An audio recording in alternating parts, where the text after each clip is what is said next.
Yo, what's going on, everybody? My name is Raging Fury 55, and today we'll be going over everything about half-dollar hunting, from talking about which rolling company gives the most silver, making your box hunts way more efficient, looking at urban versus rural areas, talking about selective bank hunting and speedrunning tactics, discussing which banks are the most efficient to hunt for silver, and how to liquidate your half-dollars the quickest and most efficient way, from selling silver half-dollars to selling NIFCs and other errors. Now, this is a comprehensive guide, so it will include information for beginners who have just started coin roll hunting, to information I believe will help veterans in the coin roll hunting scene. Let's get right into it.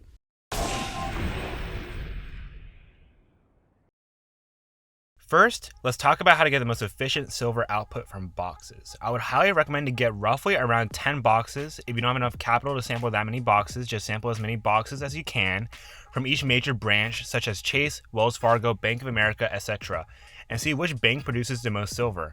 This is extremely crucial before you start hunting. At least in my area, each branch has its own rolling company that provides them with coins. For example, Bank of America has Harrisburg rolls, Wells Fargo has Brinks rolls, and Chase has a hybrid of Loomis rolls and Harrisburg rolls. When I started hunting, I sampled roughly around 10 boxes from each rolling company, with Loomis providing me with a lot of silver, Harrisburg providing me not as much but still a consistent amount of silver, and Brinks providing me almost no silver.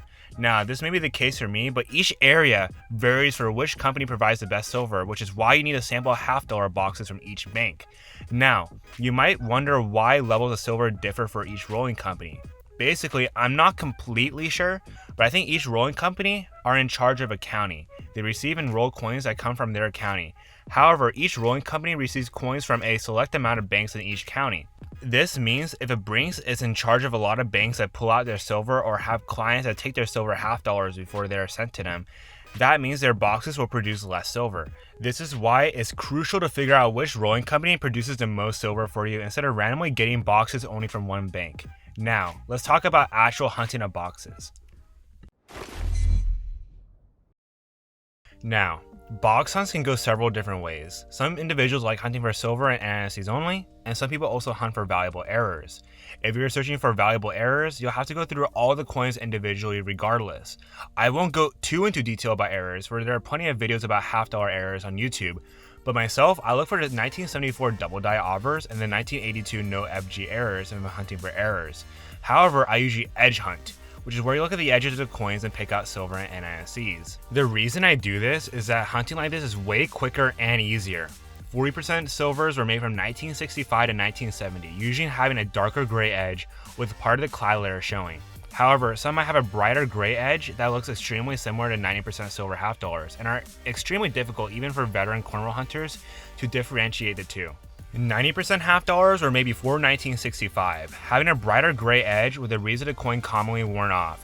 NIFCs were made in 1987 and 2002 to the present day, having a brighter copper edge. These coins are not meant for circulation, and even though they are made from clad, they carry a premium to some buyers. Now, you may be worried that you might have missed out on some NIFCs and silvers because the edges sometimes blend in with regular half-dollars. In order to not miss any silver half-dollars, I would do the sound test, where you drop all the half-dollars after doing an edge check to make sure you're not missing out on any silver. Silver has more of a dead clink than regular silver, and the sound will stand out. I will play the sounds of clad, 40% and 90% half-dollar sounds now.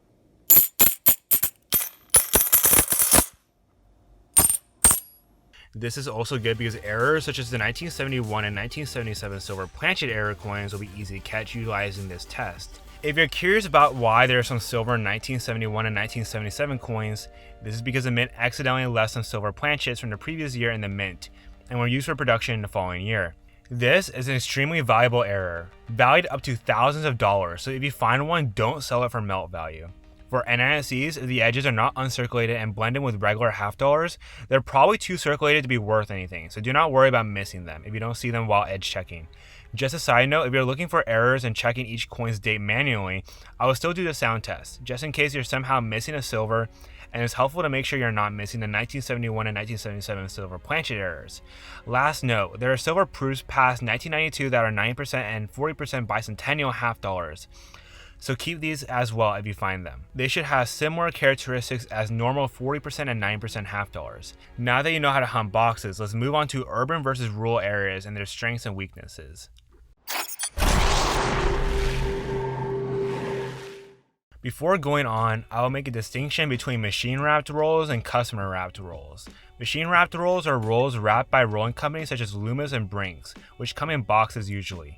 These are the rolls we were discussing earlier. On the other hand, there are customer wrapped or loose half dollars, which are half dollars which are wrapped and turned in by customers and are found in the teller's tray or vault. Now back to the subject of this section. You might be wondering which area has the most amount of silver. It really depends, but if I could pick, I would definitely pick rural areas to hunt.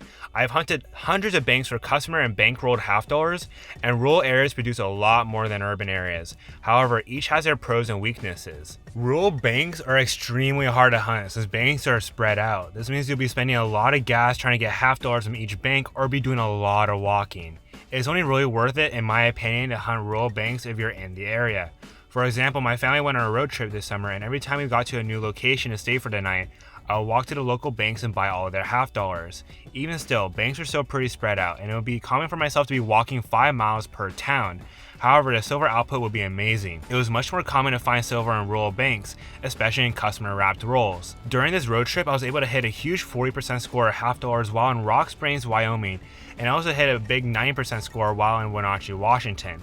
I'll put those cards up and links in the description if you want to check out those videos. I really can't see the silver output for machine wrapped half dollars because I only got a small amount of machine wrapped half dollars in rural towns. Just whatever banks had on hand amounted to $1,000, but I got roughly 10 silvers from that. I will say, however, it would not be beneficial to stay in one specific rural area for a long period of time, because from what I've heard on forums, although a rural area can have a lot of silver, the silver can dry up extremely quickly, especially for machine wrapped half dollars. Since there are only so many banks in a rural area, this means a rolling company will get very little half dollars, which means there's a finite amount of silver to be mined in these areas. For urban areas, one pro is that there are a ton of banks located near each other, enabling you to go to more banks in a shorter amount of time. However, silver in these areas is much more sparse. I think I've hunted a total of 3,500 half dollars, machine wrapped half dollars, and gone to 200 plus banks in Manhattan to search mostly customer wrapped half dollars, and silver results were quite disappointing. For the machine wrapped half dollars, 6 boxes had absolutely nothing, and 1 box had 29 silvers. I actually have a link to that video where I opened this box. I'll put a card up to that video and leave a link to that video in the description. Going back to the point, this is an extremely small sample size for urban box hunting, but I will say this. I believe this box was a unicorn box, and usually urban boxes produce little to no silver. I talked to many tellers in New York City, with many of them saying how people used to order boxes but stopped because there is simply no silver in bank boxes anymore. For customer rolled half dollars, silver is sparse as well. I've hunted 200 banks in New York City and got a total of I think roughly 5 90% half dollars and 7 40% half dollars. I can't remember the exact amount, but that's roughly the amount of silvers I got. The problem with hunting in cities is that there are a lot more hunters looking for silver and more tellers who snipe silver in general. Additionally, half dollar dumps, this is where people dump their boxes of half dollars they've already gone through, are extremely common in big cities. Basically, many dumps have rolls which look like this, with a machine wrapped roll re-wrapped, and have no silver in them. If a teller pulls out rolls such as these, or a half dollar box which is full of customer rolled half dollars, don't buy them. You can buy a roll to make sure it's a dump, but trust me, it's a dump. These dumps can make it hard to get to the customer wrapped rolls which have silver in them, and in my opinion, unless you have a lot of time, I would not bother hunting urban areas for customer wrapped half dollars. I will note, however, if you really want to hunt for customer wrapped half dollars in a city, I would go to parts of the city where people live. Stay away from financial districts. They will have next to zero silver. Before we go to the next section, I want to give a brief statement about suburban areas. These areas are pretty good for box hunting in my opinion, but my area has dried up for silver for the most part. Suburban areas have less dumps and more silver in my opinion, but not as much as rural areas. However, my biggest score when I got $100 face value of 9% half dollars happened in a suburban area, so rural areas are not the only place where you can find silver half dollars. Alright, let's move on to which banks have the most silver. Firstly, let's talk about which types of banks have silver. Just letting you know, this is only for customer wrapped rolls. From my experience, the banks which produce the most amount of silver are Chase and Wells Fargo. Union Bank and local credit unions also have gotten me a consistent trickle of silver recently. Although I have gotten silver from Bank of America before, it was very little. Additionally, I want to say that Capital One Bank, TD Bank, Citibank, and Apple Bank have never given me silver. What does this mean? Let's say you're in a town and only have 30 minutes. There are perhaps 10 banks, but you don't have enough time to hunt them all. What do? You speed run, going to banks such as Wells Fargo and Chase and buying their $50 first, then going to Union Bank and local credit unions, then going to Bank of America after, and finally, if you somehow still have time left, travel to the banks I've listed that have never given me silver ever. This will help you get the most amount of silver in a limited amount of time you have. However, I would only use speedrunning tactics if you have to. I actually used this tactic while in Wenatchee, Washington when I had a limited amount of time. My parents wanted to leave by 10 a.m., so instead of simply hunting the nearest banks to my hotel, I did a speed run, hunting Wells Fargo and Chase first, with Wells Fargo providing me with that sweet 90% silver dump. If I just hunted the banks nearest to my hotel, I would have missed out on the dump in Wells Fargo, so by correctly speedrunning the banks is crucial when time is limited. Now that we have covered speedrunning tactics, let's go to the final section about liquidation.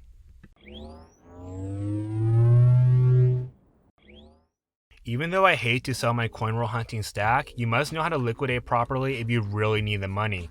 To liquidate silver, I would not go to your local coin shop to sell it, for they will most likely lowball.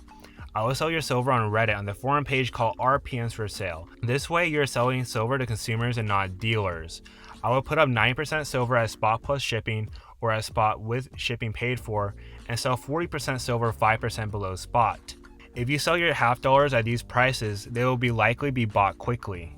I would try and sell NFTs at $1 per coin, and error coins at a price that is considerably lower than the Redbook price for these errors. You will make a much larger profit selling especially NFTs like this. I sold a batch of NFTs at a coin show, only receiving 55 cents for each NFT I gave him. On our coins for sale, I was able to sell each NFT for 90 cents to $1.50 per coin, receiving a much fatter profit. I actually sell my NFTs because I have way too many and they do not mean much to me compared to my silver $50. Although they take much longer to sell, the wider profit margins make it worth it. Finding a buyer for an error coin may be more difficult because it's a much more niche market, so you might have to sell these at a coin store or a coin show. I really hope you guys enjoyed this video and hopefully you guys learned something while watching this video. If you guys see a topic I missed about coin roll hunting $50, leave it down in the comments. If you guys like this video as well, make sure to check out my $50 playlist. I'll leave a link down in the description or I'll put a card up or something like that. I wish you guys the best of luck in hunting $50 and I'll see you guys later. Peace out.